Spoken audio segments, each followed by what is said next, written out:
Textile ও পোশাক কারখানাগুলো আকস্মিকভাবে প্রচণ্ড গ্যাস সংকটে পড়েছে। এতে করে রপ্তানি কমছে, কোম্পানিগুলোর ওপর আর্থিক চাপ তৈরি হচ্ছে। ব্যাংক ঋণের সুদ ও শ্রমিকদের বেতন দেয়া কঠিন হয়ে পড়েছে।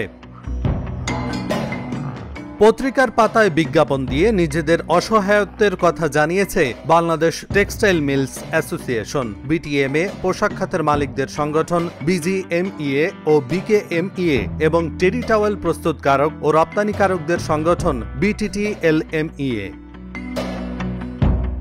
চার সংগঠন বলছে, গত 2 সপ্তাহ ধরে গ্যাস সংকট এমন এক জায়গায় পৌঁছেছে যে বস্ত্র খাতের উদ্যোক্তারা আতঙ্কে দিন কাটাচ্ছেন। অবস্থা এমন বেগতিক যে কোনো কারখানাগুলো উৎপাদন কমিয়ে দিচ্ছে, কোথাও বা একেবারে বন্ধ রাখতে হচ্ছে।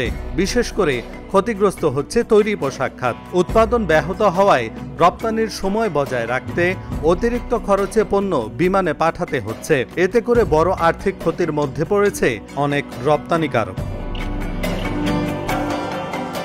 চার সংগঠন বলছে, অনেক দিন ধরেই পুরো বস্ত্র খাত গ্যাস সংকটের মধ্য দিয়ে যাচ্ছে।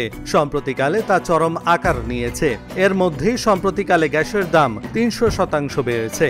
এরপরও বড় অঙ্কের জমা দিতে হয় কারখানা মালিকদের। এতে করে এই খাতের কারখানাগুলো আর্থিক দৈন্যদশায় পড়েছে।